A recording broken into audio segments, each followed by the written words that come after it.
Today I want to share with you a great conviction I realized yesterday, that the words of wisdom appear in the oddest of the places you can't imagine. Yesterday I visited a friend's ad agency, Subi International Ad Agency in Tilak Nagar, next to Swaroop Nagar, Kanpur. A good friend. We had something to discuss and some work related to my forthcoming event, the distribution of the blankets in my village. I had to get some banners made and certain designing of the leaflets. So while having coffee, I thought I must go and visit a toilet to release myself. And when I was into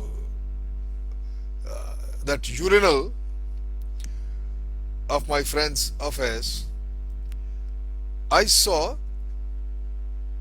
something written right in front of it, and it was written there. It was inscribed actually that love is basically give and take. As much as you can give and as much as I can take. Wow, I read it many times and I pondered over it while emptying my bladder. It really struck me and started my thinking faculties working on it. Surely this means that love is dead. And that's why I'm going to speak today, titled Love is Dead. Love is giving all you have without expecting anything in return. That's what I always believed and thought. Love is its own reward. No longer true, I suppose, with this inscription on the wall. No sooner love is institutionalized into marriage or turned into a lover-mistress relationship, it is devalued into a contract between the two parties, spouses and lovers. They become partners as in business, and therefore thereafter the business moves govern their relationship. This is what I could get from this inscription. Each one, it tries to extract as much as he or she can and give as little in return as possible. They develop what is aptly described as a ledger psychology, balancing what they have given against what they have received with a view to making a net profit for themselves. What a financial management understanding. Innumerable examples, my friends, are there of how what was once a relationship based on love degenerated into a business association. There are far too many I know, and their books have been written, and their history will stand by it. You can read it and find it. There are far too many scandalous relationships worldwide. They started with a love affair. My friend, the psychologists believe that the love has fallen victim to the changed values of society.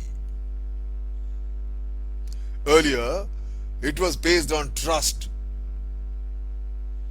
and now, modern days, when no one trusts anyone anymore, the terms of reference have changed.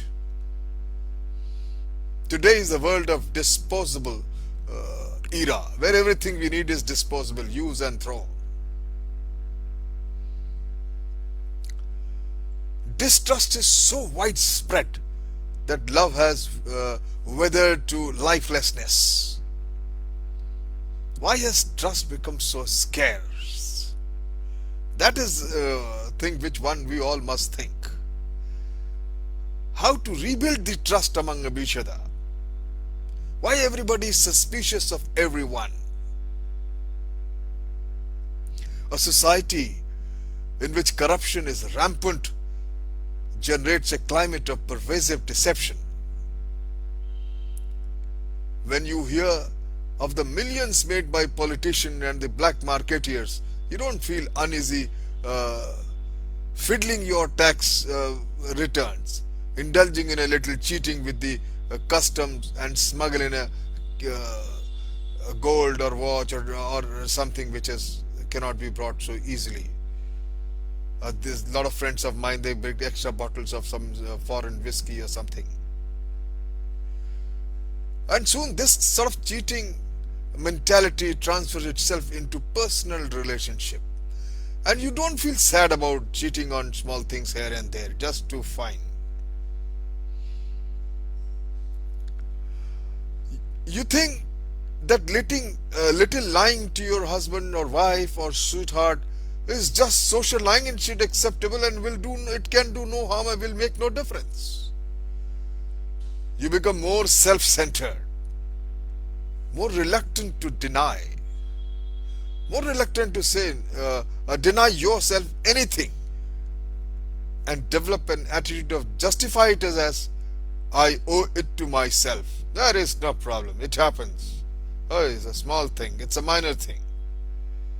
And my dear friend, let me tell you, these small things are responsible for killing something called love. And that's why I think the love is dead. Distrust is learned from experience. When somebody you have trusted lets you down, you begin to distrust everyone else. It's a kind of a personalized, I would say, Pearl Harbor experience. All of us have experienced such Pearl Harbors in our lives. Unless we overcome these kinds of sad effects, we become suspicious of the profession of the affection and prefer fleeting intimacies where we can find them without any intention of getting involved. It can be established that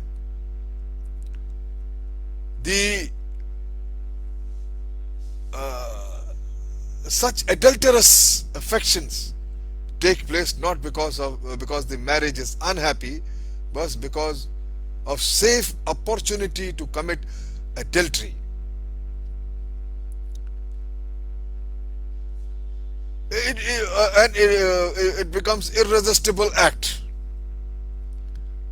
when an opportunity to have a fling with little danger of discovery presents itself. The vast majority of adults, male and female, will avail of it.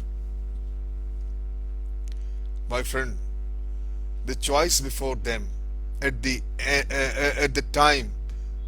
that particular time is between a transitory sense of guilt and letting go the opportunity that may not come again, and feeling stupid afterwards, regretting.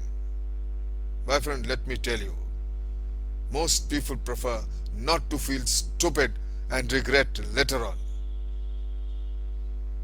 What a profound thought. Just imagine a full bladder can produce. Some poet, Urdu poet, had said it in his own inimicable way. आंखों को मंजर, लहू को सुर्ख रंगत चाहिए, मैं भी आखिर मर्द हूं, मुझको भी औरत चाहिए. Eyes needs beautiful ambience, and blood must be red. I'm after all a man, I also need a woman. You see the effect of the thinking process while you're releasing yourself. Food for thought. I will surely initiate your thinking faculties. Thank you very much.